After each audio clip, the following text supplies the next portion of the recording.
ಈಗಲೇ ಚಂದಾದಾರರಾಗಿ ನಿಮ್ಮ ನೆಚ್ಚಿನ ಶೋಗಳನ್ನು ನೋಡಿ. ಕಲ್ಲಿಂತ ನಿಂತ್ಕೊಂಡ್ಬಿಟ್ಟಲ್ಲ, ಯಾರೋ ಮಾತಾಡು ಪ್ಲೀಸ್. ಯಾರು ಮಾತಾಡು, ಕುಡಿಬೇಡ್ರಿ ನಿಲ್ಸ್ರಿ ಅಂತ ಭಾಷಣ ಆದರೂ ಮಾಡು. ನೀನೇನಾದ್ರು ಮಾತಾಡಿದ್ರೇನೆ ಈ ಮನೆಯಲ್ಲಿ ನಂಗೊಬ್ಳು ಹೆಂಡತಿ ಇದ್ದಾಳೆ ಅಂತ ನನಗೆ ಅನ್ಸೋದು. ಮೌನ ವ್ರತನ ಮಾತಾಡಿ ಏನಾದರೂ. ನಾನು ಇಷ್ಟೆಲ್ಲ ಹೇಳೋರು ಸುಮ್ಮನೆ ಇದೆಯಾ ಅಂದರೆ ಏನೋ ಇದೆ. ಏನದು ರೀ, ನಿಮ್ಮ ಕೈ ಮುಗಿದು ಕೇಳ್ಕೊತೀನಿ, ಪ್ಲೀಸ್ ಈ ಕುಡಿಯೋ ಅಭ್ಯಾಸನ ಬಿಟ್ಬಿಡ್ರಿ. ನಾವು ಎಲ್ಲರೂ ಹಂಗೆ ಚೆನ್ನಾಗಿರೋಣ. ನಾವು ಎಲ್ಲರ ಥರ ಇದ್ಬಿಟ್ರೆ ಹೆಂಗೆ ಚಿನ್ನಿ? ನಾವು ಸ್ವಲ್ಪ ಡಿಫ್ರೆಂಟ್ ಆಗಿರೋಣ, ಅವಾಗಲೇ ಜನ ಎಲ್ಲ ನಮ್ಮನ್ನು ಗಮನಿಸೋದು. ಜೋಕ್ ಇಷ್ಟ ಆಗಲಿಲ್ವಾ? ಸರಿ, ಜೋಕ್ಸ್ ಅಪಾರ್ಟ್. ಚಿರೆ, ನಾನು ಎಲ್ಲರ ಥರ ಇರೋಕ್ಕಾಗಲ್ಲಪ್ಪ.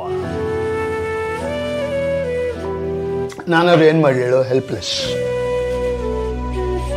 ಪ್ರಪಂಚ ನಿಮ್ಮ ಬಗ್ಗೆ ಅಥವಾ ನನ್ನ ಬಗ್ಗೆ ಏನಾದರೂ ಮಾತಾಡ್ಕೊಳ್ಳಿ, ಅದನ್ನ ನನ್ನ ತಲೆ ಕೆಡ್ಸ್ಕೊಳ್ಳೋದಿಲ್ಲ. ಅದು ನನಗೆ ಬೇಡವೂ ಬೇಡ. ಆದರೆ ನನಗೆ ನೀವು ಬೇಕು ರೀ, ನೀವು ಚೆನ್ನಾಗಿರ್ಬೇಕು ರೀ.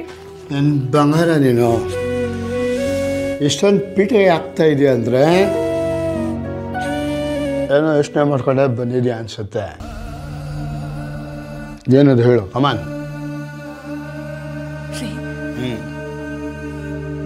ನಾನು ಒಬ್ರ ಹತ್ರ ವಿಚಾರಿಸ್ದೆ ರೀ, ಮಕ್ಕಳಾಗದೇ ಇರೋರಿಗೆ ನಾಟಿ ಔಷಧಿ ಕೊಡ್ತಾರಂತೆ. ಆ ಔಷಧಿ ತಗೊಂಡ್ರೆ ಮಕ್ಳು ಹಾಗೆ ಆಗತ್ತಂತೆ ರೀ. ಪ್ಲೀಸ್ ನಮ್ಮ ಒಂದೇ ಮನ್ಸಲ್ಲಿ ಅವ್ರ ಹತ್ರ ಹೋಗಿ ಬರೋಣ ರೀ. ಸಾಧನಾ ಬೇಡ. ಯಾಕ್ರಿ? ನೋಡು ಸಾಧನಾ, ನೀನೇನೋ ತುಂಬ ಒಳ್ಳೆಳು, ಆದರೆ ನಾನು ಸರಿ ಇಲ್ಲ. ನನ್ನಂಥವನಿಗೆ ಮಕ್ಕಳಾದರೆ ಆ ಮಕ್ಕಳು ನರಕ ನೋಡ್ಬೇಕಾಗತ್ತೆ. ಅದಕ್ಕೆ ಅನಿಸುತ್ತೆ ದೇವರು ನಮ್ಮಿಬ್ಬರಿಗೆ ಮಕ್ಕಳು ಕೊಟ್ಟಿಲ್ಲ, ಇದು ಅವನ ಡಿಸೈನು. Trust him. ನಿಮಗೆ ಮಕ್ಕಳು ಸಂಸಾರ ಬೇಡ್ದಿರ ಇರ್ಬೋದು, ಆದರೆ ನನಗೆ ಬೇಕು ರೀ. ನನ್ನ ಅಮ್ಮ ಅಂತ ಕರೆಯೋದಕ್ಕೆ ಒಂದು ಜೀವ ಬೇಕು. ನನ್ನ ಮಗುನ ಎತ್ತಾಡಿಸ್ಬೇಕು ರೀ. ಸಾಧನಾ, ಅರ್ಧ ಜೀವನನ ಯಾವುದೋ ಬೇಡದಿರೋ ದ್ವಂದ್ವಗಳೆಲ್ಲ ಕಳೆದು ಬಿಟ್ಟಿದ್ದೀನಿ ಕಣೆ. ಈ ಮನೇಲಿ ನಡೀತಾ ಇರೋ ನಾಟಕ ಸಾಲ. ಈ ಮಕ್ಕಳು ಮರಿಯೆಲ್ಲ ಬೇಕಾ ನಮಗೆ? ಅನಿ ಇದ್ದಾನೆ, ಸಿಹಿ ಇದ್ದಾಳೆ, ಅವರಿಬ್ಬರು ನಿಂಗೆ ಮಕ್ಕಳೇ ತಾನೇ. ಏನಮ್ಮ ಈಗ ಮಕ್ಕಳಿದ್ರೇನೆ ಜೀವನ ಸ್ವರ್ಗನಾ? ಅಲ್ಲಿ ನೋಡಿ ನಮ್ಮಪ್ಪ ಮೂರು ಮಕ್ಕಳು ಹುಟ್ಟಿಸಿದ್ರು. ಏನಾಯ್ತು? ದೊಡ್ಡ ಅಣ್ಣ ಊಟದ್ರು, ಅವನಿಗೆ ಎರಡನೇ ಅವನಿಗೆ ಕ್ರಿಕೆಟ್ ಹುಚ್ಚು, ಇನ್ನು ನಾನು ಗೊತ್ತಲ್ಲ. ಸಿ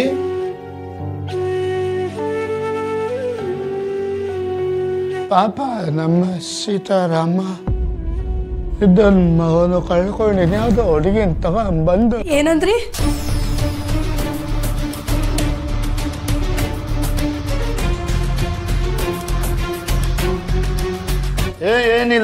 ಏನಿಲ್ಲ ಬಿಡು. ನೀವೇನಾದ್ರೂ ಮಾಡ್ಕೊಳ್ಳಿ, ಆದ್ರೆ ನಾನು ಡಿಸೈಡ್ ಮಾಡಾಯ್ತು. ನನ್ನ ಅಮ್ಮ ಅಂತ ಕರೆಯೋದಕ್ಕೆ ನನ್ಗೊಂದು ಮಗು ಬೇಕು. ನನಗೆ ಬೇಕೇ ಬೇಕು ಅಷ್ಟೇ. ಬೇಕು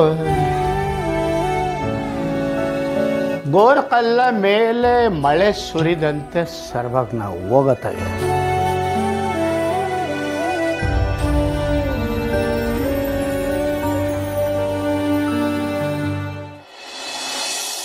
ತಂಗಾಳಿಯಲ್ಲಿ ನಾನು ತೇಲಿ ಬಂದೆ.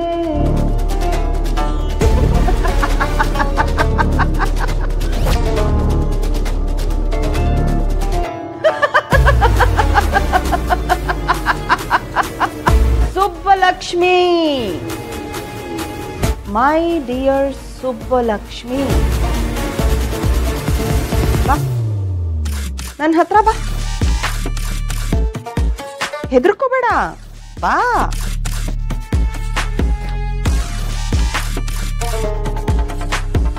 ನನ್ನನ್ನೇ ಬೀಳ್ಸೋದಕ್ಕೆ ಹೊರಟಿದ್ದೆ ಅಲ್ಲ, ಈಗ ನೋಡು ನನ್ನ ಬಲೆಯಲ್ಲಿ ನಿನ್ನನ್ನು ಹೇಗೆ ಬೀಳಿಸ್ಕೊಂಡಿದ್ದೀನಿ ಅಂತ.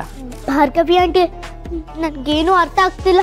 ನಮ್ಮ ಮನೇಲಿ ಇಷ್ಟು ದಿನ ಚೆನ್ನಾಗಿ ತಿನ್ಕೊಂಡು ಆಟ ಆಡ್ಕೊಂಡಿದ್ದೆ, ಇದನ್ನೇ ಎಷ್ಟು ದಿನ ಮಾಡ್ತೀಯ? ನಿನಗೂ ಬೋರ್ ಆಗಿರುತ್ತಲ್ವಾ, ಅದಕ್ಕೆ ನಿನಗೂ ಒಂದು ಸ್ವಲ್ಪ ಬಿಸಿ ಮುಟ್ಸೋಣ ಅಂತ ಕರೆಸ್ದೆ. ಯಾಕೆ ಇಲ್ಲಿ ಕರ್ಸ್ಕೊಂಡ್ರಿ ಅಂತ ಮೊದಲು ಹೇಳಿ. ನಂಗೆ ಗೊತ್ತು ಚಿನ್ನ, ನೀನು ಬಾಯಿ ಮಾತಿಗೆ ಬಗ್ಗಲ್ಲ ಅಂತ ನನಗೆ ಚೆನ್ನಾಗಿ ಗೊತ್ತು. ಅದಕ್ಕೆ ನೀನು ಬಾಯಿ ಬಿಡ್ಸೋಣ ಅಂತಾನೆ ಇಲ್ಲಿ ಕರೆಸ್ದೆ. ಈಗ ನನ್ನ ಮುಂದೆ ಅದು ಏನು ನಾಟಕ ಮಾಡ್ತೀಯೋ ಮಾಡು, ಆದರೆ ಆ ಸಿಹಿ ಎಲ್ಲಿದ್ದಾಳೆ ನನಗೆ ಗೊತ್ತಾಗಬೇಕು. ಅವಳನ್ನ ನನ್ನ ಮುಂದೆ ಕರೆಸು, ಇಲ್ಲ ಅಂತಂದರೆ. ನಿಮ್ಗೆ ಯಾಕೆ ಆಂಟಿ ಅರ್ಥ ಆಗಲ್ಲ? ಎಷ್ಟೆಲ್ಲ ಹೇಳಬೇಕು ನಾನೇ ಸಿಹಿ ಅಂತ? ಅಂದರೆ ಸಿಹಿ ಬಗ್ಗೆ ಬಾಯಿ ಬಿಡಲ್ಲ ಅಂತ ಆಯ್ತು. ನೀನೇ ಸಿಹಿ ಅಂತಾದರೆ ನನ್ನ ತಲೆಗೆ ಪೆಟ್ಟು ಮಾಡಿದವ್ರು ಯಾರು? ಹಾಂ, ಅದು ನಾನೇ. ನನ್ ಬೇಕು ಅಂತ ಪೆಟ್ ಮಾಡಿಲ್ಲ, ಕ್ಷಮಿಸ್ಬಿಡಿ. ನನ್ನ ದಾರಿಗೆ ಬಂದರೆ ಸರಿ, ಇಲ್ಲ ಅಂತಂದರೆ ನಿನಗೆ ಎಲ್ಲಿ ಬಿಸಿ ಮುಟ್ಟಿಸ್ಬೇಕೋ ಅಲ್ಲಿ ಮುಟ್ಟಿಸ್ತೀನಿ. ಏ ಸಿಹಿ, ಸಿಹಿ, ನೀನೆಲ್ಲೋ ಇಲ್ಲೇ ಸುತ್ತಮುತ್ತ ಇದೆಯಾ ಅಂತ ನನಗೆ ಗೊತ್ತು. ನನ್ನ ಮಾತು ಕೇಳಿಸ್ಕೊತಾ ಇದೆಯಾ ಅಂತಾನೂ ಗೊತ್ತು. ನಾನು ನೀನ್ ನೋಡ್ಬೇಕು, ನೀನ್ ನನ್ನ ಕಣ್ಣು ಮುಂದೆ ಬರಬೇಕು ಅಷ್ಟೇ. ನೀವ್ ಎಷ್ಟು ಕರೆದ್ರು ಸಿಹಿ ನಿಮ್ ಕಾಣಿಸಲ್ಲ. ಅಂದ್ರೆ ಅವಳು ನಿನ್ ಕಣ್ಣು ಕಾಣ್ತಾಳ?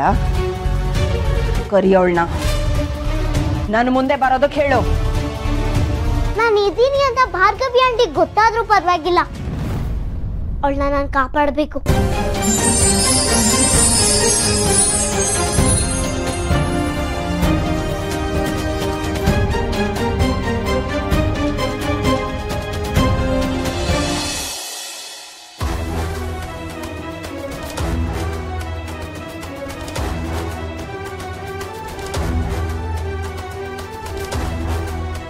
ಹಾಳಾದ್ ನನ್ನ ಹಣೆ ಬರ. ಗಂಡ 3 ಹೊತ್ತು ಕುಟ್ಕೊಂಡು ಕೂತಿರ್ತಾರೆ, ಮಗು ಬಗ್ಗೆ ಮಾತಾಡಿದ್ರೆ ಸಾಕು ಕಿರ್ಚಾಡ್ತಾರೆ. ನಾನು ಹೆಣ್ಣು, ತಾಯಿತನನ ಅನುಭವಿಸ್ಬೇಕು ಅಂತ ಆಸೆ ಇರತ್ತೆ ಅಂತ ಅವ್ರಿಗೆ ಅರ್ಥನೇ ಆಗಲ್ವಾ? ಅವ್ರ ಹತ್ರ ನಾನು ಏನ್ ಕೇಳ್ದೆ? 1 ಕೋಟಿ ದುಡ್ಡು ಕೇಳದ್ನ, ಇಲ್ಲ ದೊಡ್ಡ ಬಂಗ್ಲೆ ಕೇಳದ್ನ? ಒಂದೇ ಒಂದ್ ಮಗು,